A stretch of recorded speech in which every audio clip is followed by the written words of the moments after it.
தாமாத்தோட இந்த தௌலத்தை வந்து பேசுது பாரு. சாப்பிட்டா பிளாக் அண்ட் ஒயிட் நேயர்களுக்கு அன்பு வணக்கம். இன்னைக்கோட பட்ஜெட் அப்படிங்கிற விஷயத்த நம்ம பார்த்துருவோம். அதாவது கடந்த தாவேகா அரசு ஒரு 3 மாதங்களுக்கு முன்னாடி பதவியேற்று இன்னைக்கு முதல் பட்ஜெட்டை அவங்க தாக்கல் பண்ணாங்க. அதாவது அவங்களோட ஒரு கன்னி பட்ஜெட் அப்படிங்கிறதே சொல்லலாம். அந்த பட்ஜெட்டில் சில ஹைலைட்ஸ், அதாவது தாய்மாமன் சீர் முதற்கொண்டு ஏஐ நகரம் வரையும் சில ஹைலைட்ஸ் என்னென்ன அப்படிங்கிறது இந்த பட்ஜெட்டில் பார்த்துடலாம். அதுக்கு முன்னாடி நீங்கள் தொடர்ந்து அரசியல் அறிவை பெறணும் அப்படின்னு நினச்சா இந்த சேனலை சப்ஸ்கிரைப் பண்ணி வச்சுக்கோங்க. தொடர்ந்து அரசியல் பற்றின எல்லா விஷயங்களையும் நீங்கள் தெரிஞ்சுக்கலாம். சரி, பட்ஜெட்டோட இன்னைக்கு என்ன ஹைலைட்ஸ் அப்படின்னு கேட்டிங்க அப்படின்னா, முதல்ல தாய்மாமன் சீர், தாய்மாமன் தங்க மோதிர திட்டம் அப்படிங்கிறது. இது அவங்க எலெக்ஷன் மேனிஃபெஸ்டோவில் சொல்லும் போதே பெரிய அதிர்வலைகள்லாம் சொல்லியிருந்தாங்க. எதிர்கட்சிகள் நிறையா இதெல்லாம் பண்ண முடியாது, இவர் என்ன சொல்லிட்டு இருக்கிறாங்க அப்படின்னு. இது இன்னைக்கு நடைமுறைப்படுத்திட்டாங்க அப்படிங்கிறத நம்ம பார்க்குறோம். பட்ஜெட்டில் அவங்க சொல்லும்போது தாய்மாமன் தங்கம் திட்டம் இதுக்கு பட்ஜெட்டில் செஞ்சுருக்காங்க அப்படின்னும், அரசு மருத்துவமனையில் பிறக்கிற குழந்தைகளுக்கு 1 கிராம் அப்படிங்கிற ஒரு மோதிரம் வழங்கப்படும் அப்படின்னு சொல்லியிருக்காங்க. இதற்காக 560 கோடி ரூபா ஒதுக்கீடு செய்யப்பட்டிருக்குது அப்படிங்கிறத பட்ஜெட்டில் சொல்லியிருக்கிறாங்க. அதுக்கடுத்து பள்ளி மாணவர்களை ஈர்க்கிறதுக்காக பல திட்டங்களை அறிவிச்சிருக்காங்க. மிக முக்கியமாக அவங்க பார்க்குறது எல்லாமே ஜென்சிஸோட அடுத்த வளர்ச்சி என்ன, ஸோ அவங்க எப்படி நவீனமாக வளரணும் அப்படிங்கிறதுல கவனம் செலுத்தியிருக்கிறாங்க அப்படிங்கிறத பட்ஜெட்லேருந்து நம்மளால் தெரிஞ்சுக்க முடியுது. குறிப்பாக அவங்க சொல்கிறது சூப்பர் கிளீன் சூப்பர் கேம்பஸ் திட்டம்.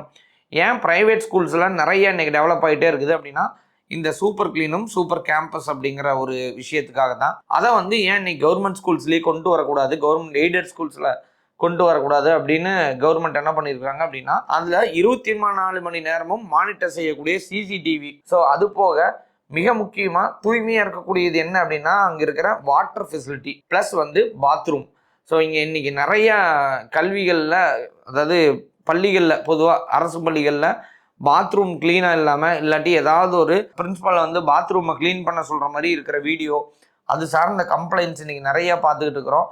அதெல்லாம் இல்லை அப்படிங்கிறத அரசே இதை முன்னெடுத்து பண்ணுறாங்க அப்படிங்கிறது ஒரு வரவேற்கத்தக்க விஷயமா பார்க்கலாம். இதற்காக 139 கோடி ரூபா பட்ஜெட்டில் ஒதுக்கீடு செய்யப்பட்டிருக்குது அப்படிங்கிறது ஒரு நல்ல விஷயமா நம்ம பார்க்கலாம். நிறைய ப்ரைவேட் ஸ்கூல்ஸ் இன்னைக்கு வந்துருச்சு. இன்னைக்கு கவர்மெண்ட் ஸ்கூலில் படிக்கிறவங்களே இல்லை அப்படிங்கிற ஒரு சூழல் ஏற்பட்டு இருக்கிறதுனால கவர்மெண்ட் ஸ்கூலில் ஃபோக்கஸ் பண்ணுறது அப்படிங்கிறது ஒரு நல்ல வளர்ச்சியை போய் எட்டும் அப்படிங்கிறத கண்டிப்பாக பார்க்கலாம். ஏன்னா அவங்க எல்லாத்துக்குமே தாய்மொழியில் படிக்கக்கூடிய ஒரு சிறந்த வாய்ப்பு கிடைக்கிறதுக்கான ஒரு திட்டம் அப்படின்னு இதை எடுத்துக்கலாம். அதற்கடுத்து பார்த்தீங்க அப்படின்னா, மிதிவண்டி ப்ளஸ் ஹெல்மெட் அப்படின்னு சொல்லியிருக்காங்க.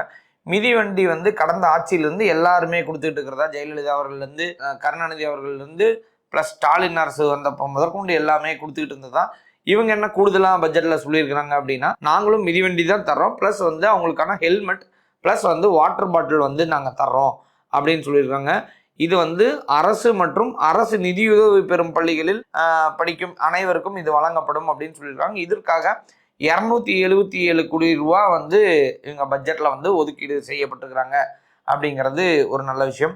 அதுக்கடுத்து பார்த்தீங்கன்னா, வெற்றி மடிக்கணினி திட்டம் அப்படிங்கிறது.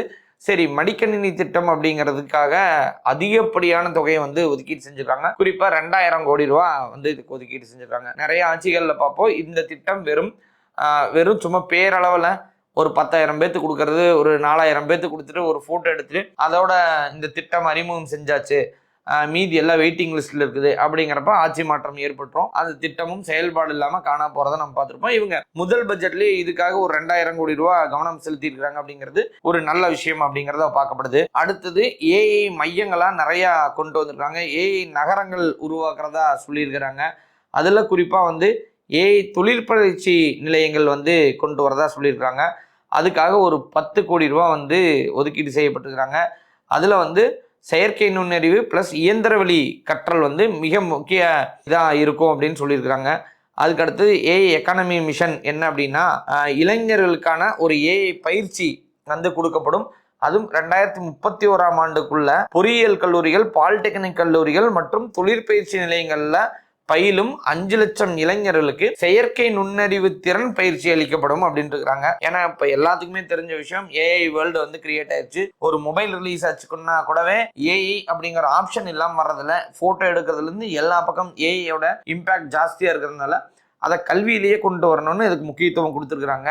ஸோ கல்வி அப்படிங்கிறது யாரும் அழிக்க முடியாத ஒரு சொத்து. அதில் ஒரு டெக்னாலஜி அப்படிங்கிறது ஒரு வரவேற்கத்தக்க விஷயமா தான் நம்ம இந்த இடத்துல பார்க்குற மாதிரி இருக்குது. டிஎன் ஸ்பார்க் அப்படிங்கிற ஒரு திட்டம் சொல்லியிருக்காங்க. 5000 அரசு பள்ளிகளிலிருந்து கூடுதலாக 2600 பள்ளிகளுக்கு டிஎன் ஸ்பார்க் திட்டம் விரிவாக்கப்பட உள்ளது அப்படின்னு சொல்லியிருக்காங்க. இதன் மூலம் பள்ளி மாணவர்களுக்கு ஏஐ பயிற்சியும் வந்து வழங்கப்படும்னு சொல்லியிருக்காங்க.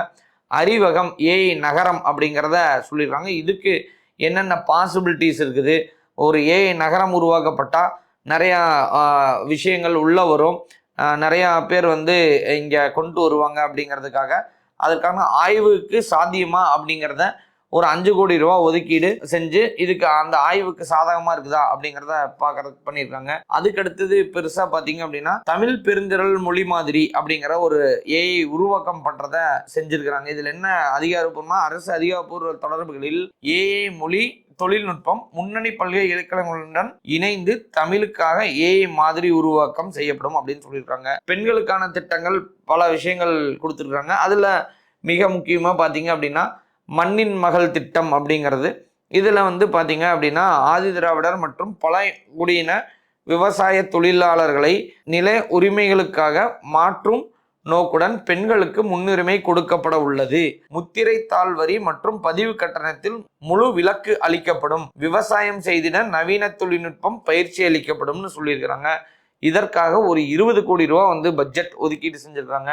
அண்ணன் சீர் திட்டம் அப்படிங்கிறத ஒன்று கொண்டு வந்துருக்காங்க. இது ரொம்ப மேஜரா பார்க்கப்பட வேண்டிய ஒரு திட்டம். இதெல்லாம் வந்து எதிர்கட்சிகளால பெருசும் விமர்சனம் பண்ண ஒரு திட்டம். ஏன்னா இனி வந்து கல்யாணம் ஆகக்கூடிய அனைத்து மகளிர்களுக்கும் 1 பவுன் அதாவது 8 கிராம் மற்றும் ஒரு பட்டுப்புடவை அப்படிங்கிற ஒரு அண்ணன் சீர் திட்டம் அறிமுகப்படுத்தப்பட்டிருக்குது. அதற்கு வந்து 812 கோடி ரூபா வந்து ஒதுக்கீடு செஞ்சிருக்கிறாங்க.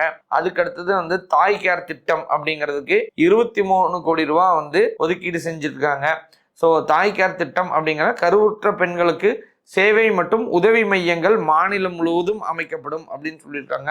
அவங்களுக்கான தொடர் வந்து கண்காணிப்பு உள்ளிட்ட சேவைகள் வந்து வழங்கப்படும் இந்த திட்டத்தின் கீழ அப்படின்னு சொல்லியிருக்காங்க. இது வந்து பிரெக்னன்சி டைம்ல இருக்கக்கூடிய அனைத்து மகளிர்களுக்கும் ஒரு நல்ல திட்டமா தான் பார்க்கப்படுது.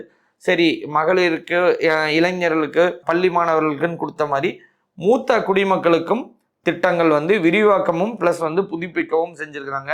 அதுல மூத்த குடிமக்களுக்காக நாடு முழுவதும் 1000 நடமாடும் முதியோர் சிகிச்சை மையங்கள் கொண்டு வரப்படும் அப்படின்னு சொல்லியிருக்காங்க. நம்ம ஏடிஎம் வசதிகள், பெண்களுக்கான கழிவறை கொண்ட டாய்லெட் வசதிகள் கொண்ட வாகனங்கள்லாம் நம்ம நிறைய இடங்கள்ல பார்க்கணும். மொபைல் கோர்ட்டெல்லாம் பார்த்துருப்போம். இது வந்து நடமாடும் முதியோர்களுக்கான சிகிச்சை மையங்கள் கொண்டு வரப்படும் அப்படிங்கிறது நிறைய வரவேற்கத்தக்க ஒரு விஷயமா தான் இருக்கும். கிராம பஞ்சாயத்துகளுக்கே நேரில் சென்று இலவச உடல் பரிசோதனை அந்த மருந்துகள்லாம் விநியோகிக்கப்படும் அப்படின்னு சொல்லியிருக்காங்க. இதுல யார் யாரெல்லாம் இருப்பாங்க அப்படின்னு பாத்தீங்கன்னா ஒரு மருத்துவர், ஒரு செவிலியர், ஒரு இயன்முறை மருத்துவர் இருக்காங்க அப்படிங்கிறது இந்த சேவைகளும் வழங்கப்படும் அப்படின்னு சொல்லியிருக்காங்க. இதற்காக 33 கோடி ரூபாய் வந்து ஒதுக்கீடு செஞ்சிருக்காங்க அப்படின்னு. அதுக்கப்புறம் திருநர் நலனுக்கான திட்டங்கள் அப்படிங்கிற ஒரு திட்டத்தையும் கொடுத்துருக்காங்க. இது வந்து திறன் பயிற்சி மற்றும் சுய தொழிலுக்கு மானியத்துடன் அவர்களுக்கு கல்வி கடன் வழங்கப்படும் அப்படின்னு சொல்லியிருக்காங்க.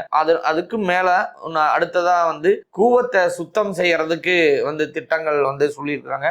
இந்த மாதிரி பல திட்டங்கள் இந்த கவர்மெண்ட் வந்து கொடுத்துருக்காங்க அப்படிங்கிறத நம்ம பார்க்குறோம். இது பல திட்டங்கள் வந்து செயலாக்கத்துக்கு வரும்போது மக்களுக்கு கண்டிப்பா ஒரு பெருமகிழ்ச்சி இருக்கிறதுக்கான வாய்ப்புகள் வந்து அதிகம். குறிப்பா இந்த அரசு இன்னைக்கு கொடுத்த பட்ஜெட்ல மாணவர்களுக்கு அதிக முன்னுரிமை கொடுத்துருக்காங்க அப்படிங்கறது பார்க்கலாம். பெண்களுக்கு அதிக முன்னுரிமை கொடுத்துருக்காங்க அப்படிங்கிறத நம்ம பார்க்குற மாதிரி இருக்குது. இருந்தாலும் முன்னாடியே சொன்ன மாதிரி தான் இதுல பிளஸ் என்ன மைனஸ் என்னன்னு பார்க்கும்போது நிறைய பிளஸ் இருந்தாலும் ஒரு சின்ன சின்ன எதிர்பார்ப்புகள் அப்படின்னு சொல்லலாம். அந்த மைனஸ்னு சொல்றதை விட எதிர்பார்ப்புகள் இன்னும் இருக்குது அப்படிங்கிறத நம்ம சொல்லியே ஆகணும். அந்த எதிர்பார்ப்பு குடும்ப பெண்களுக்கு ஒரு வருடத்துக்கு 6 சிலிண்டர் வந்து இலவசம் அப்படிங்கிறதும், அதுக்கு அடுத்தது அவங்களோட உரிமை தொகை வந்து 2500 அப்படிங்கிறதும் ஒரு மிகுந்த எதிர்பார்ப்பு வந்து எல்லாத்துக்குமே இருந்துகிட்டே இருந்தது.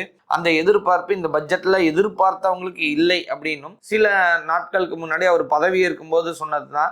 நிதி வந்து ரொம்ப பற்றாக்குறை இருக்கிற ஒரு இடத்துல தான் இந்த கவர்மெண்ட் நாம் பொறுப்பேற்றிருக்கிறோம், நமக்கு கொஞ்சம் நேரம் தேவைப்படுது அப்படிங்கிறத சொல்லியிருந்தாரு. பொறுத்துக்கோங்க அப்படிங்கிறதையும் சொல்லியிருந்தாரு. இல்லைன்னு நான் கண்டிப்பா முடிக்க மாட்டேன் அப்படின்னு சொல்லியிருந்தாரு. ஸோ அதனால அந்த பொறுமை கண்டிப்பாக எடுத்துக்க வேண்டிய தேவை இருந்ததா அப்படின்னா அது மக்கள் முடிவு செய்கிற ஒரு விஷயமா இருக்கும். அவங்க பொறுத்துக்கிட்டாங்க அப்படின்னா கண்டிப்பாக அடுத்து இந்த பட்ஜெட்டில் இல்லாதது நடுவுலையோ இல்லை சிறப்பு திட்டத்தின் கீழ்லையோ இல்லை அடுத்த பட்ஜெட்லேயோ கண்டிப்பாக வந்து சேர்றதுக்கான வாய்ப்புகள் இருக்குது. ஆனால் அங்கே வந்து பழைய உரிமை திட்டம் 1000 ரூபாய் தொடரும் அப்படிங்கிறது மக்கள் பார்க்கக்கூடிய ஒரு விஷயமா இருக்குது. நிறையா முன்னாடி பார்த்தீங்க அப்படின்னா ஜெயலலிதா பீரியட்லையோ இல்லை கருணாநிதி அவர்கள் பீரியட்லையோ இல்லை ஸ்டாலின் அவர்கள் பீரியட்லையோ அவங்களோட ஃபோட்டோவையோ இல்லை அவங்களோட அப்பா பேரையோ இல்லை அவங்க கட்சி பேரையோ கட்சி தலைவர்கள் பேரையோ நிறைய இடத்துல பட்டையடிச்சு வச்சுருப்பாங்க. இது வந்து கருணாநிதி திட்டம், இது கலைஞர் திட்டம், ஜெயலலிதா திட்டம், இது ஸ்டாலின் திட்டம். அந்த மாதிரி இந்த இடத்துல எந்த பெயரையும் குறிப்பிடாமல் திட்டத்தின் பெயர்கள் இருக்கிறது ஒரு வரவேற்கத்தக்க விஷயமா தான் நான் பார்க்குறேன். இதே மாதிரி உங்களுக்கு இந்த திட்டங்கள்லாம் ஏமாற்றமாக இருந்ததா இல்லை வரவேற்கத்தக்க வகையில் இருந்ததா அப்படிங்கிறத நீங்கள் தாராளமாக என்னோட கமெண்ட்டில் சொல்லுங்கள். தலைவர்கள்லாம் என்னென்ன கருத்து சொன்னாங்க அப்படிங்கிறத அடுத்த வீடியோவில் உங்களோட பகிர்ந்துக்கிறேன். நன்றி.